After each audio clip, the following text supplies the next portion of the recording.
Today we observe the Tidewater Tuskegee Alumni Club's 20th Annual Founders Day Breakfast.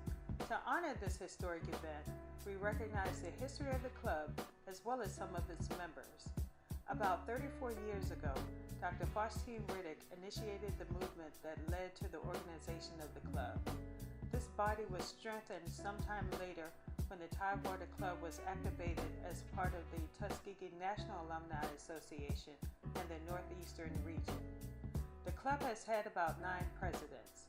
So for our legacy celebration, we interviewed 5 graduates from the classes of 1940 through 1969.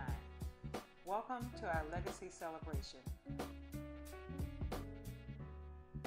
Out of all the options, why did you choose to attend Tuskegee Institute? Well, I originally planned and was interested in attending Wilberforce College, and that was because my church, which was AME, African American Episcopal Church, and they promote and are supporters of Wilberforce College. I grew up in a small city in Wisconsin, Racine, and our church, St. Luke's, was the church. And that's all we heard growing up in 1940s was Wilberforce as a historically black college. Didn't know much about anything else. So when I applied to Wilberforce with the help of my guidance counselor, who didn't know herself, I guess, because I got a return letter indicating that Wilberforce did not have a nursing program, which was my designated major, and they referred me to Tuskegee Institute. I had not heard of Tuskegee Institute, and it's ironic because I had heard a lot about Dr. Carver, and was really interested in that, and when I heard about Tuskegee, and so I applied. And it was also ironic that one of my father's friends, a couple that lived near us, the wife was the cousin of Dr. Patterson. So she helped me, get started with applying to Tuskegee. And that is how I found out about Tuskegee and applied and got accepted. Al had been stationed in Alaska in the Air Force, so enrolling afforded him the opportunity to be close to home again. Also, Tuskegee had one of the better engineering programs in the state of Alabama. I also feel certain that he was intrigued by the history of the school. The fact that Booker T. Washington, such a brilliant man, established it, and whose platform was Black progress through education. And lastly, but certainly not least, many people don't know this, but Alfonso initially wanted to be a pilot, but his eyesight would preclude him from pursuing such a career. So undoubtedly, the rich history of the Tuskegee Airmen, having trained at Tuskegee, was yet another strong appeal for him. A friend of mine invited me. He made preparation for me before I got out of military service. Tuskegee was the only institute that had a degree in nursing, and I wanted to be a nurse. Well, I tell you the reason why I accepted Tuskegee because they first come back with accepted answer. And they had to put the courses I was looking for, like Army and ROTC. And Hampton didn't have ROTC, but basically they had Navy and Army. And I wasn't interested in the Navy, ROTC, so I decided to accept Tuskegee. The accepted letter came about 2 weeks before Hampton, Hudson from Hampton, Atlanta. How much was the tuition then? At that time, the tuition for out-of-state students was $90 per semester. So I would imagine for the in-state students, which Alfonso was between $50 and $90 per semester. Yes, the tuition was about $600 a semester. Then that included room, board, and class. I really don't remember. As I think about it, I think I remember three numbers, like say $369 or whatever, but it wasn't in the thousands. Not sure, but I think it was $90 a year. Not sure. What dorm did you stay in?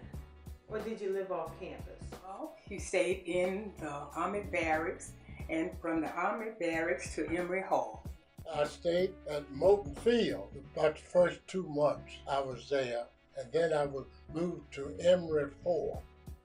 I stayed in the 4th Emory, a while, and also State Hall.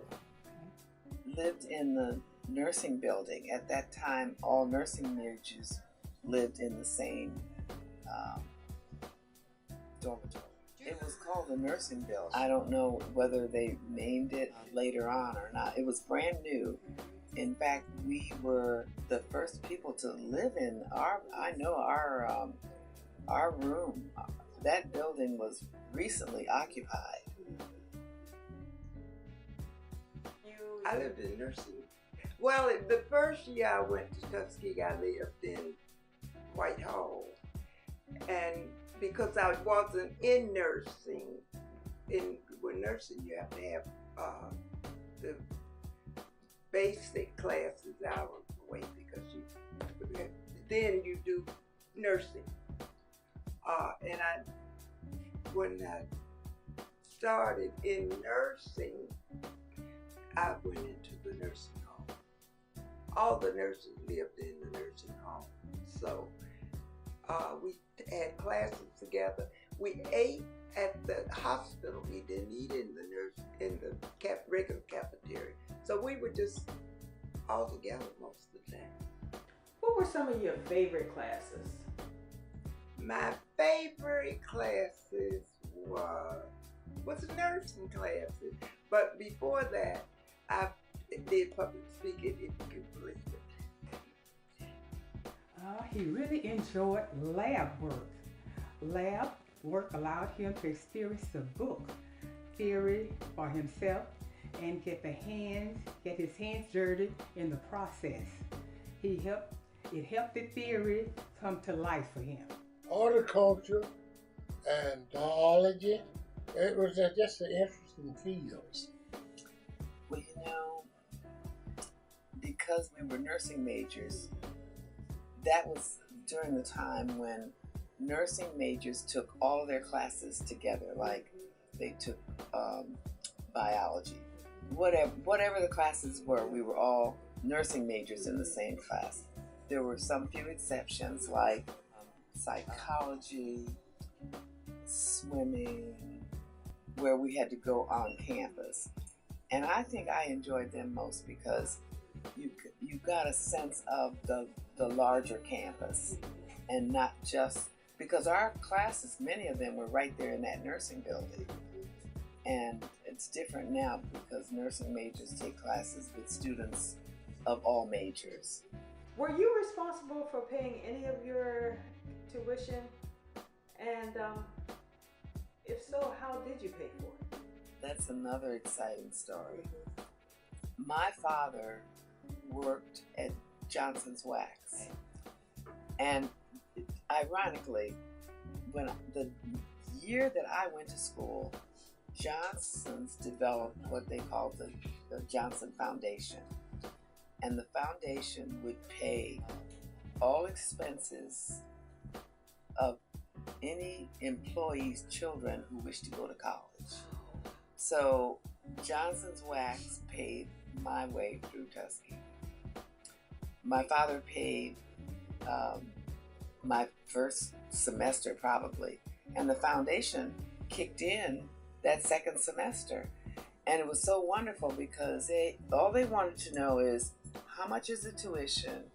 What your books cost? how will you live? What does it cost to get there?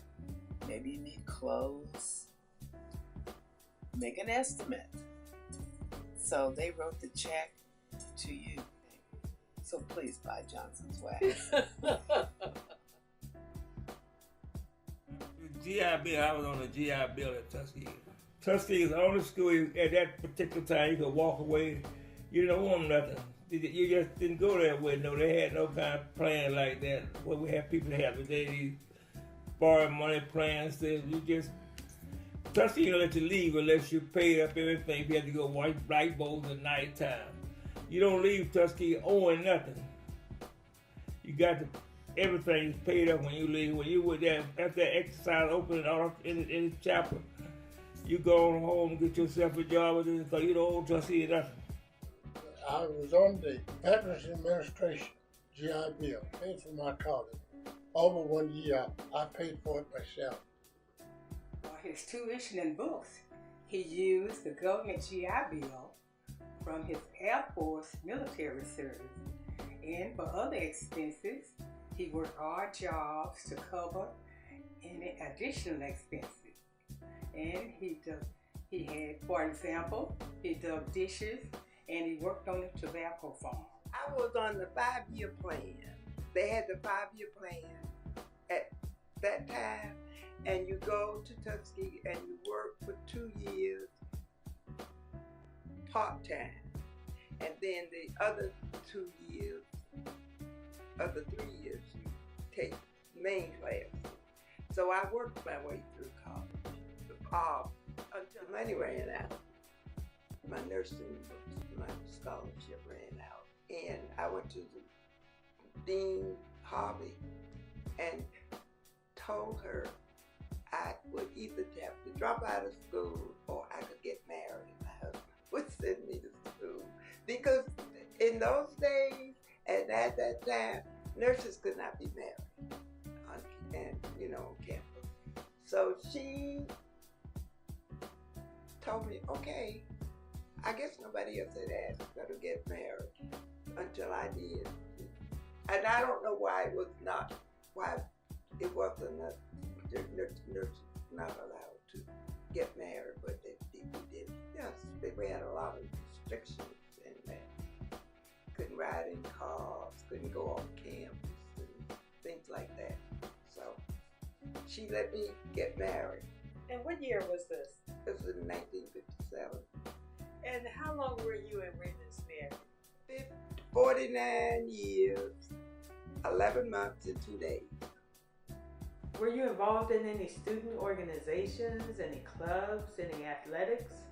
I was a member of the United Negro College Fund. I was a member of that. I was a member of the Young Men Christian Association and the NFA, which is New Farmers of America.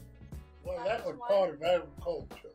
That was a national organization for Negro students enrolled in agriculture. It was started in 1935, and we became a member of it. And I've just celebrated at Virginia State College.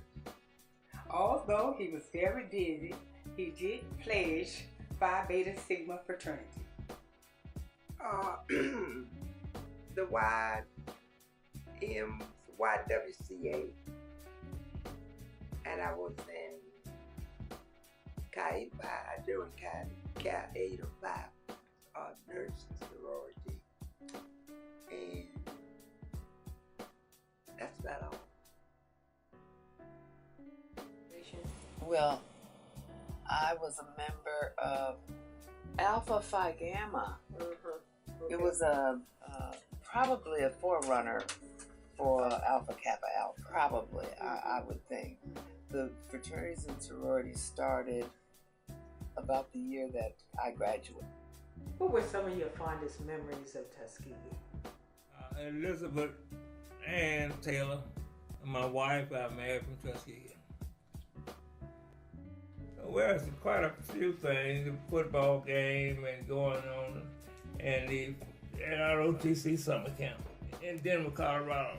I would think number one would be his first fondest memory. He met me at Tuskegee, and I worked in the Veterans Hospital Barbershop. And the next fondest memory would be his dear friend, William King, who was his very best friend. Well, attending the games and Bible school for seniors was a very interesting one. Dr. Patterson was our teacher during our last 2 years, and he would invite us out to his farm once or twice to celebrate on Sunday morning. It was just an interesting thing to meet with those kids. I think, and I know many students probably would think I'm a kook, but I thoroughly enjoy going to chapel Going to chapel on Sunday morning was like a movie. We had to line up. It was a parade. All the students wore uniforms. The guys wore black pants, I think. They wore white shirts, and they had to have ties, black ties. The girls wore that black skirt and the white blouses, and I'm not sure what kind of tie they wore. But there was chapel lineup, and you lined up, had to line up near Whitehall, somewhere in that area. And there was like a parade, and the people in Tuskegee, the town people from Tuskegee and some of the other surrounding cities came from all over to watch that parade. And I think they had ROTC, those guys wore their uniforms. And the nursing students wore their nursing uniforms. And we had to parade through there, and we had assigned seating. And if somebody was not there, you had to leave space so that when they took the roll, they would know who that seat should have been filled by. And the rule was, if you were ill, if you could not go to chapel, you had to go to the infirmary. There was no hanging out in the dorm. So we had they called it line of march. Line of march. And that was every Sunday morning. And then Sunday evenings we had Vesper. We went to church and sit in our assigned seats. And Wednesday nights we had Vesper. And I loved it because that was my first experience in that large atmosphere, all of Black people, African Americans, being together. And they had some of the most wonderful speakers that came. We had presidents that came, senators, just exciting people. I loved that, and I also loved when we got together for those football games.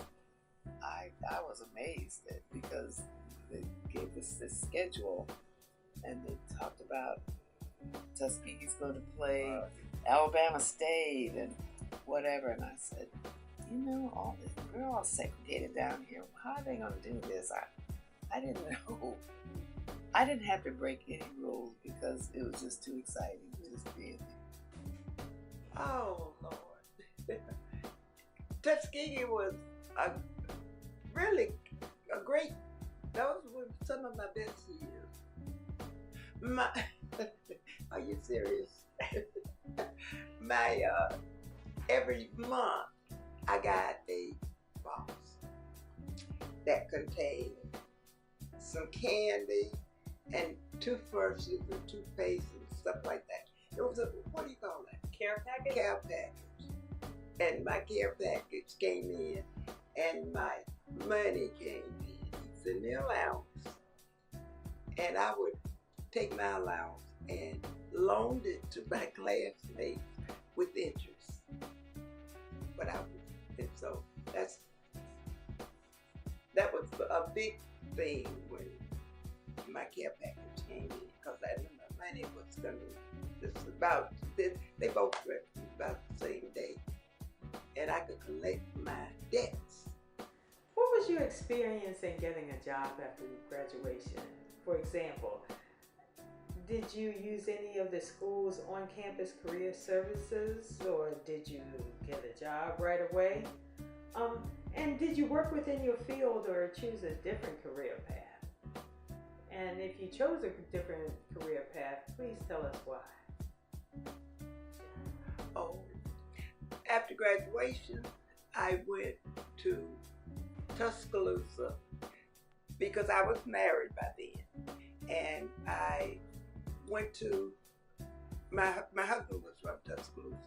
He went into the Army in January, and I graduated in May, so I went to home, moved back in with his parents.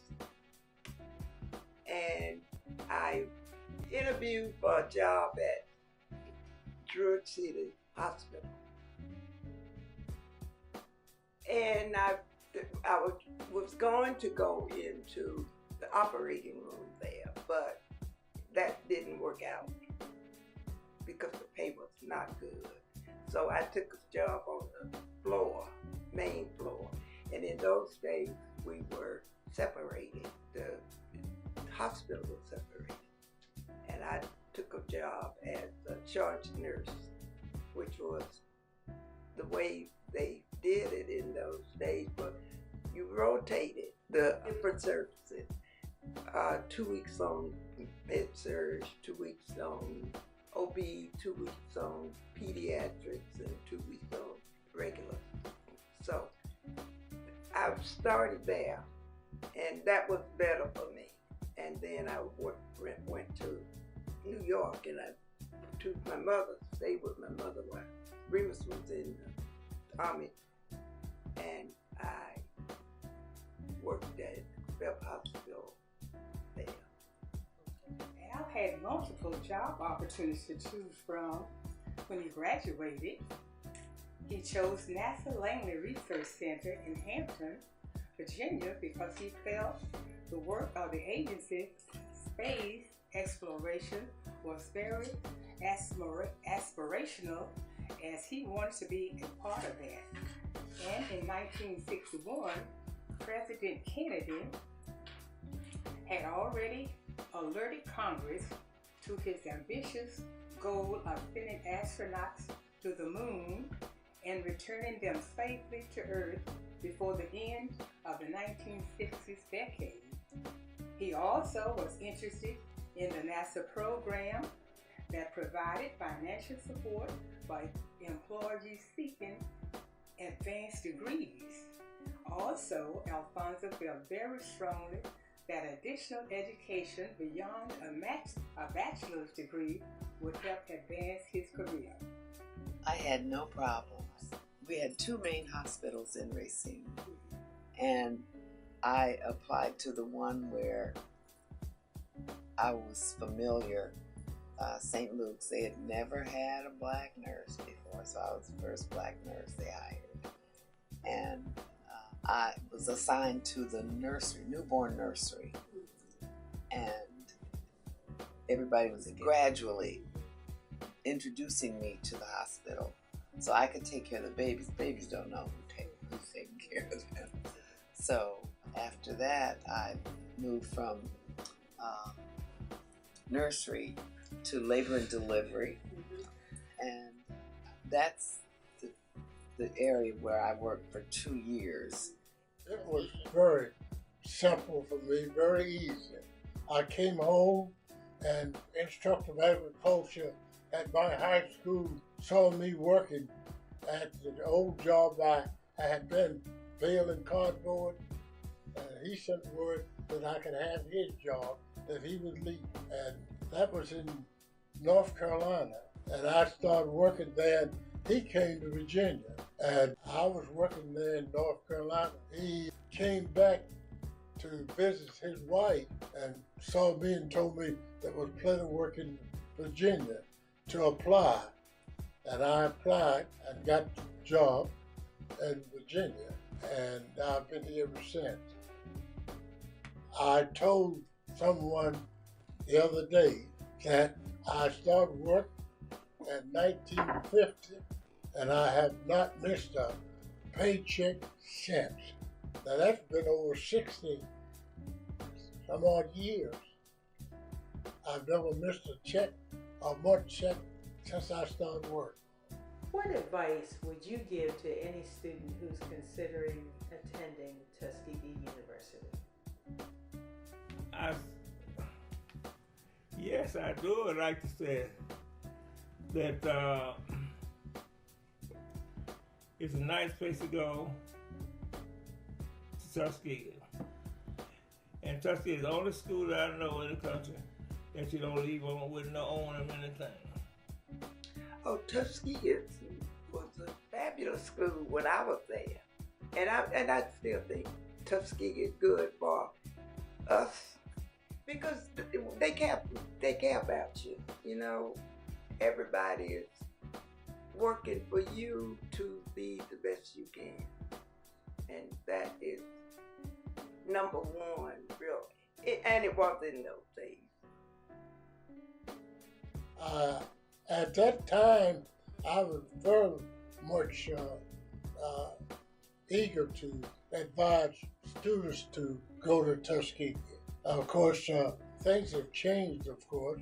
The integration of school and the eliminate of the NFA. But I certainly advise students to go to Tuskegee and encourage them to go, but I don't know how well they have stayed. I would advise them, I think, to look at the history or the value of a historically black college. I mean, there's no experience like it. I think they have many majors. Any aspect of or career choice would be available to them, and I would highly recommend it. I really would. The best advice I think Alfonso would give to students would be to choose a field of study for which you are truly passionate. Education is an investment in yourself and your future. Take it seriously. Enjoy the full Tuskegee experience beyond just the books, classroom, and labs. His motto, I think, Alfonso, would be to use your talent and skills to give back to others.